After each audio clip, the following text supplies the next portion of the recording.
Welcome to the Gray Zone on Al Jazeera Net.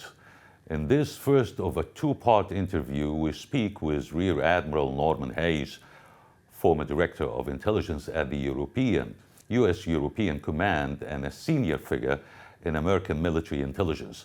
With over 3 decades of experience in intelligence and global security, Admiral Haiz has worked at the nerve center of how U.S. sees and influences the world.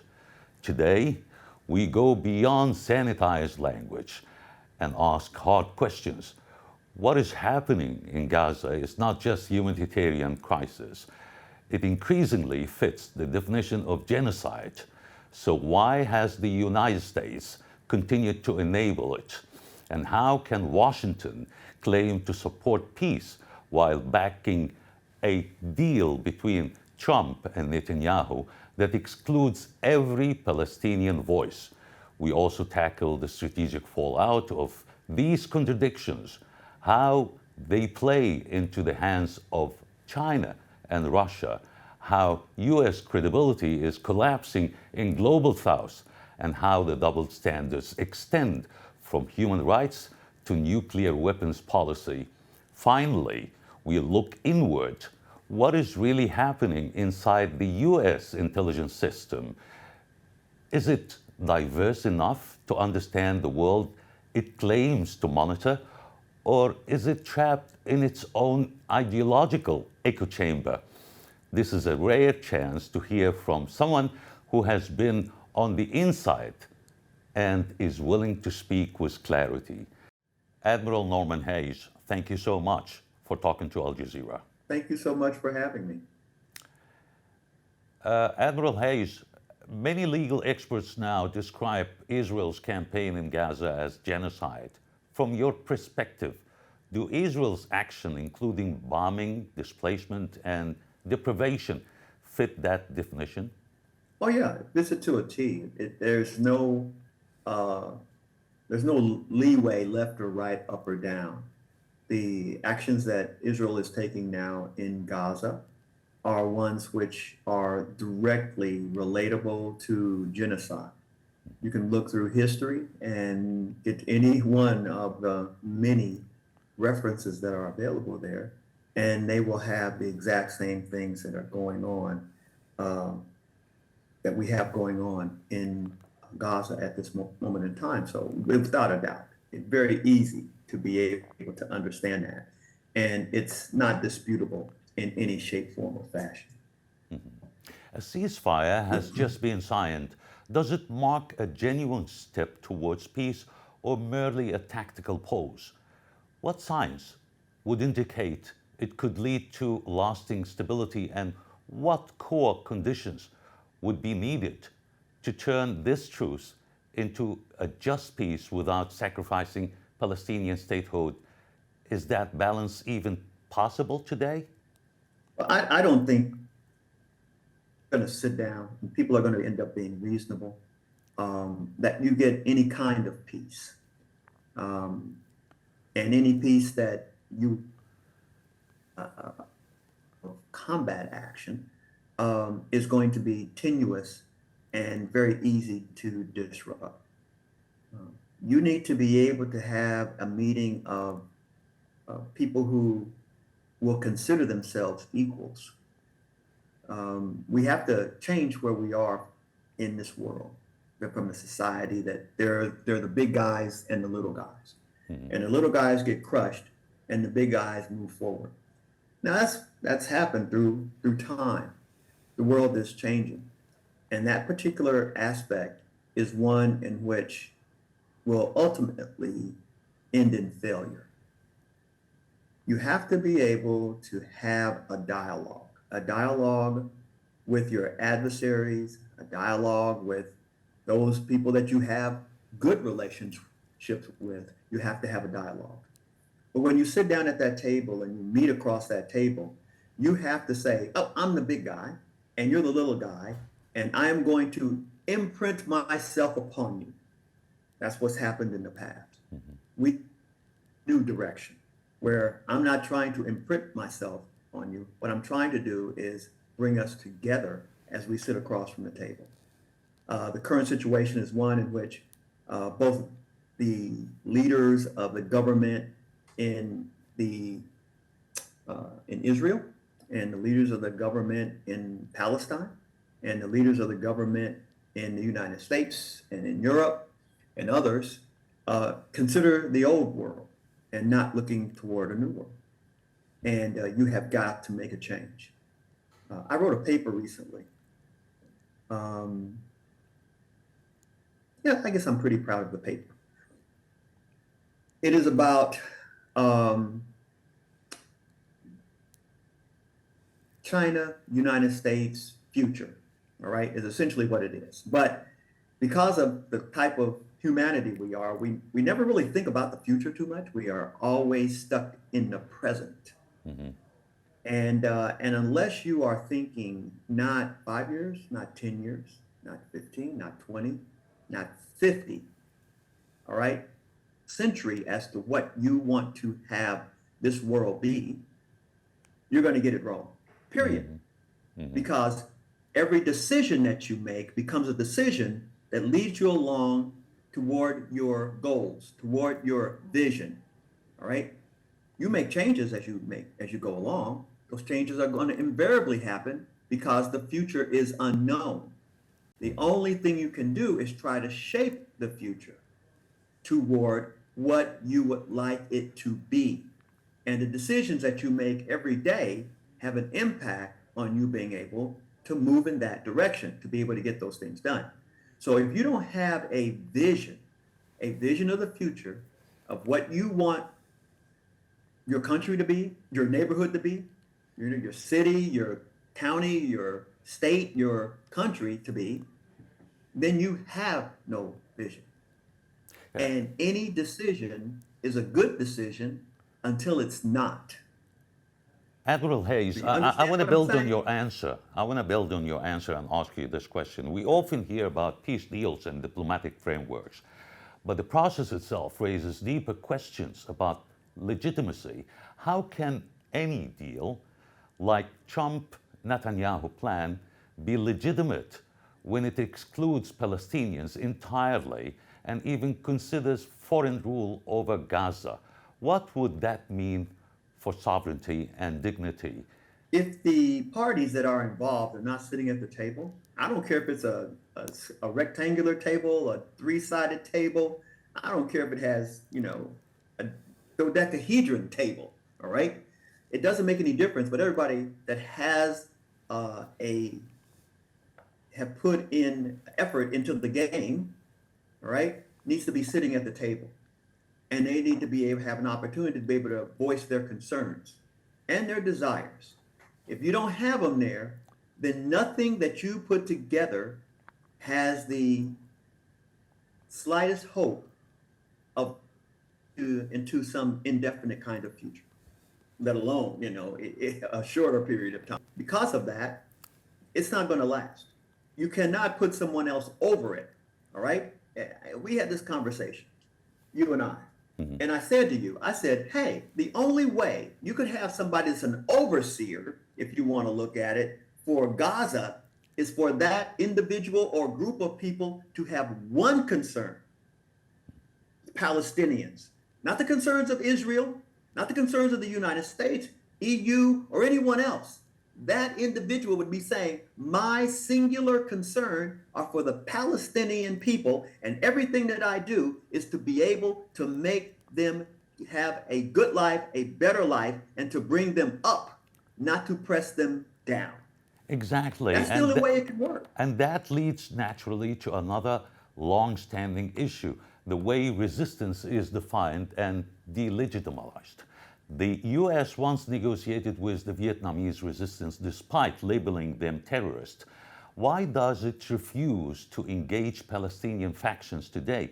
And what does that say about the politics of diplomacy? Well, let's roll those pieces back. And we'll just go right back along what you said. One, diplomacy and politics are intertwined, all right? They don't go separate ways. So diplomacy is always in the interest of the person who has a grievance or the person that has the power. All right. I will what? Sit down and we'll negotiate with you. Somebody has to say, I'm willing to do that.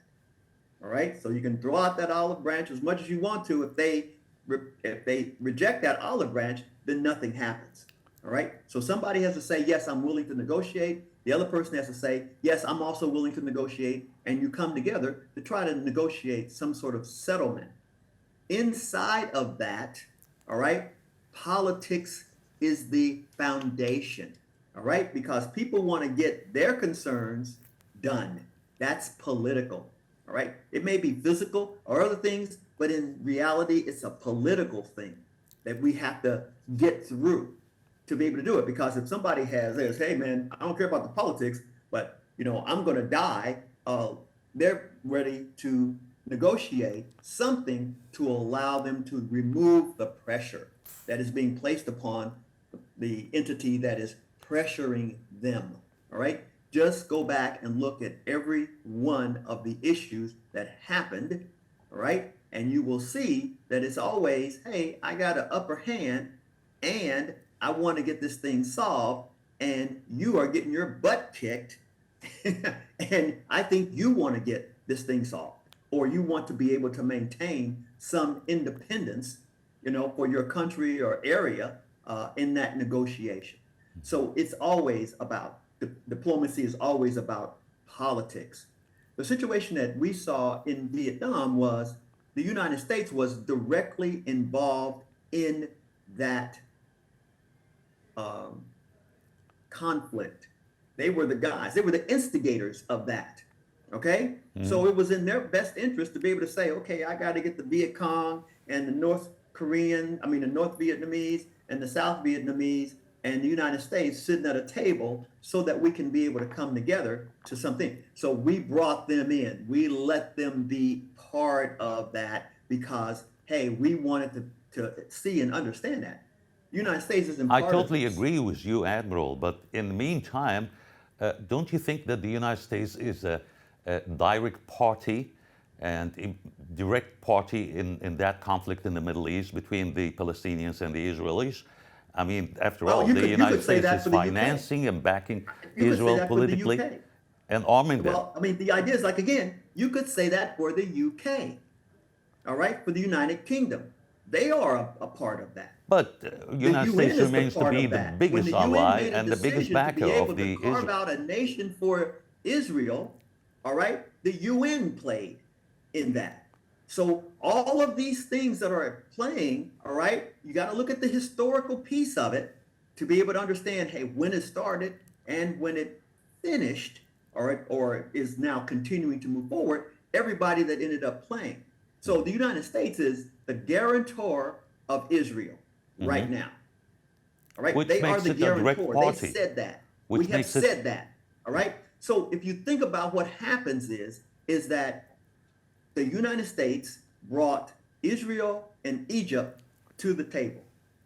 All right, because they said, hey, you guys' war is just stupid. Don't do these things. You're not going to be able to move forward if you guys can't come to the table. Sit down and find some commonality and come together and say, yes, this can work for us. And it's worked now for the last, 50 years almost? Yes. All right. So the idea is it can happen, but there has to be somebody that's going to be the sort of impartial guarantor of the agreement and says, hey guys, I'm willing, the United States is willing to spend money for you guys not to fight. All right, long term into some indefinite future. And so say, oh, you bringing dollars to the table? I think we can be able to do that because that will help me from a political aspect into my country as to why we decided to be able to have this peace treaty. All right. So there are different aspects of how this is going to play out because each situation is different. You can talk about, hey, it's like this other situation, but there are the unique aspects of each one. So a direct correlation, even to be able to put it in the same place as, United States, Vietnam terrorist group, whatever the case may be, and the situation with Israel and the Palestinians, who I'm on the Palestinian side, all right? But the idea is that who is going to be the guarantor for Israel and who is going to be the guarantor for Palestine? To Beyond be policy, able to break the cycle that has gone on since the foundation of Israel. beyond the policy choices, some argue these blind spots begin with the US system itself inside its intelligence culture. From your experience, how diverse is US intelligence in reality? Does a lack of genuine diversity create recurring blind spots, particularly in the Middle East? From an intelligence perspective. And I think sometimes that individuals or even larger organizations can not understand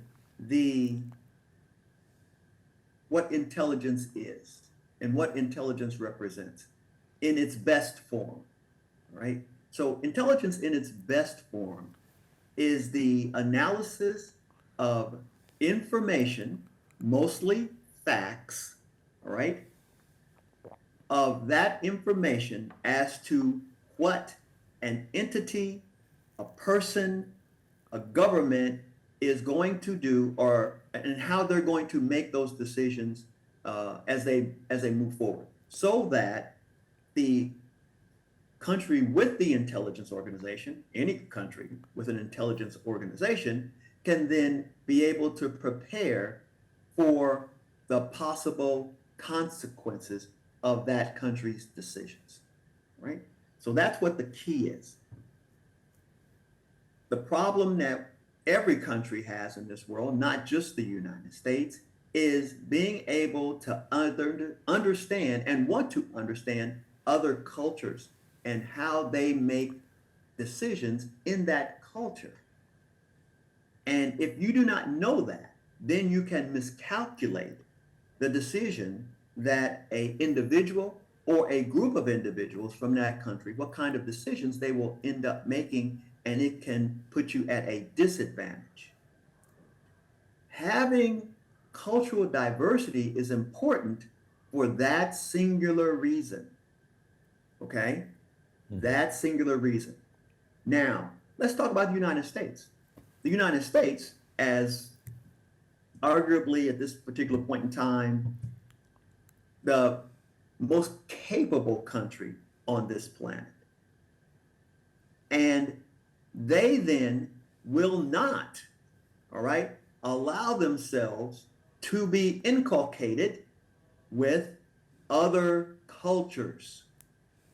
All right? They will tolerate, they'll look at, they'll study other cultures, but they don't always want them inside with them because they feel it may and could be a detriment to the intelligence organization and how they think moving forward. So this is really one of those, hey, it's kind of a touchy-feely type of thing. It's important that you understand cultures if you're going to be an intelligence professional. Mm-hmm. All right? It is not necessarily important to have diversity within the intelligence organization to achieve that understanding. Mm-hmm. But you know what? You should have it because you want to be able to have a diversity of thought, a diversity of ideas that are brought to the table, because if you don't, then you will lose every time. The situation, you can look back in history, the situation in Vietnam is a prime one in terms of how the Vietnamese government acted, why they did what they did, how they were able to move the population in certain ways. Being a communist country at the time, oh, well, that was a huge deal. But in reality, it was the culture that held the North Vietnamese together and allowed them to outlive the United States in the Vietnam War. So that is an idea. That's what you want to be able to bring. And then that then will give you opportunities to be able to say, are there ways to win? Sometimes you have to be able to say, hey, you got to cut your losses and go home, which exactly is what we did in Vietnam. Admiral Hayes, questions are about political influence on the military have become increasingly urgent. How serious is the threat of politicizing the US military? What are the consequences for integrity and readiness? The threat is gigantic, it's huge, because it's easy to fall down that rat hole. You may never climb out of it again. So the leadership within the military has to have a strong understanding of what is legal and illegal, right? So we have a constitution like most countries have. We have those constitutions that's been ingrained into our minds and souls as to what our rights are. And the military doctrine as part of that is a vital and important part of that. You are, as a military individual, have the right not to do what you would consider to be an illegal or follow an illegal order. Right? So you don't have to do it. You say, I'm not doing it. That's illegal. That order is not valid. And that wouldn't be considered. That wouldn't you be can actually considered. say that, and I don't care if it's a four-star general. That wouldn't be considered as disobedience. No, listen to what I'm saying. All right, that supersedes a four-star general. All right, does a law stop at the president? No, laws supersede the president. So the president is bound by the same laws that bind me. They don't get to supersede that. You ain't king. All right? It's not like a country that has a king and the king says, hey, this is how we're going to do stuff.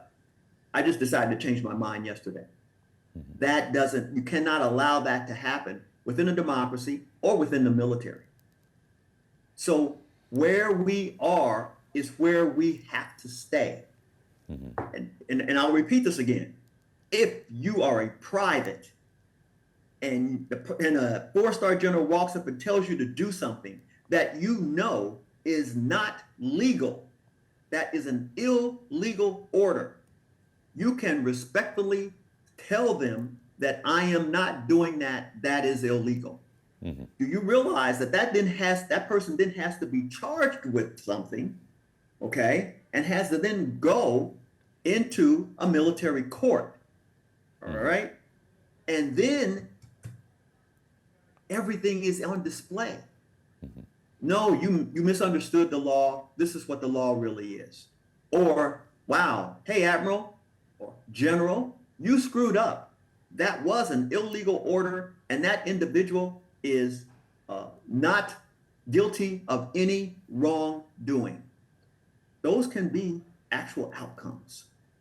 That's where the difference is, and that's why it's important for the military cadre to hold true to what the Constitution says, what the laws and rules say, to be able to make sure and understand that, hey, Mr. President, you said do X. That X is not going to happen because that's illegal. And it's important that every branch, various branches, every command in the military has a legal officer there so that that commanding officer can talk to the legal officer who then talks to the JAG, the Judge Advocate General, or the lawyer that they have for each one of the military services, and they can ask the question to be able to ensure that everybody stays on the right course. Good. This is reassuring answer. But now let's shift from the military to another contested arena, national security and immigration policies. Trump's immigration policies reignited debate over genuine and manufactured security threats. From an intelligence point of view, are they legitimate or politically driven? Oh, easy answer. They're politically driven. All right. The idea of I'm going to execute a a policy, all right, and fabricate an emergency where one does not exist is absolutely political. All right. And when we've not had this situation before in the United States with a president that was going to use some law that was in place for only emergency situations. All right. So it was the, you know, foreign person, fear of foreign person act or whatever it is. I apologize for that. But the idea is that I'm going to use that because these people are attacking the United States, which is not what that was used for. It was back in the 40s, for World War II and individuals that were in the United States or wanted to be able to try to get infiltrate into the United States for the war and do negative things. So that doesn't work. All right. Nobody's at war with, illegal immigrants. Are there any Nobody's at war with implications? illegal immigrants until the current president of the United States said, hey, we are at war with these horrible people. Are there And he has any made a determination. are there any implications of these policies on America's global image and intelligence cooperation with affected nations? Of course it is. It has huge implications. When you go from being the shining light where everybody feels that they can come, the words that are specifically, at the base of the Statue of Liberty, all right? The old Ellis Island ideas of bring your masses to the United States, bring yourself to the United States, you will be welcomed with open arms, all right? All of that crumbled, right? It's very important. It crumbled. And having these negative immigration thoughts, ideas, and fears is ridiculous because there is going to be a shifting of demographics in the world. Matter of fact, it's already happening now. And we will have to, if you want to be able to continue and grow your economies in this world, there is going to be a shift in the world demographics. It can only happen that way. As you've heard, this is not just about Gaza or diplomacy, it is about the unraveling of global order built on selective morality and strategic short-sightedness, from the erasure of Palestinian sovereignty to the dangerous politicization of US military. The cracks are no longer deniable. In part two, we move from the battlefield to the information war. We ask Admiral Haiz to imagine a different role. What if he were running a major international newsroom?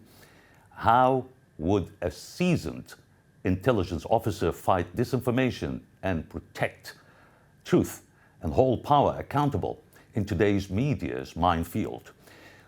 Stay with us for a conversation that refuses to pull punches. Stay vigilant and stay critical-minded.